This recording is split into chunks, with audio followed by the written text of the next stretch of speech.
Pelatih PSM Makassar, Bernardo Tavares, menilai sepak bola Indonesia perlu ditingkatkan dengan menerapkan asisten wasit video atau VAR.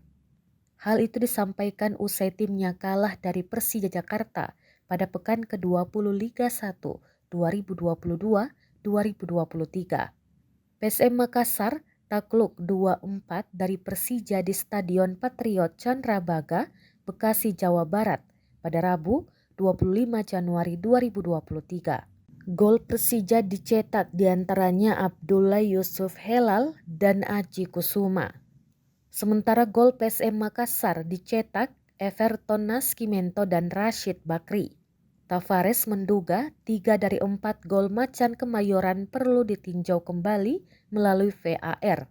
Tavares melihat gol pertama Persija di menit ke-21 kemungkinan offside. Kemudian proses gol kedua pemainnya, Yoran Fernandes, ditarik oleh pemain Persija, tapi wasit tidak melakukan apa-apa. Begitupun dengan gol ketiga, menurutnya bola lemparan ke dalam sebelum gol tercipta harusnya milik PSM Makassar. Namun justru diberi ke Persija. Gol keempat Persija tak luput dari pantauan pelatih berlisensi UEFA Pro ini. Ia masih ragu terkait gol keempat itu. Di lain sisi, dari televisi pun tidak bisa memberikan gambar yang membuatnya bisa menganalisa momen yang perlu diragukan.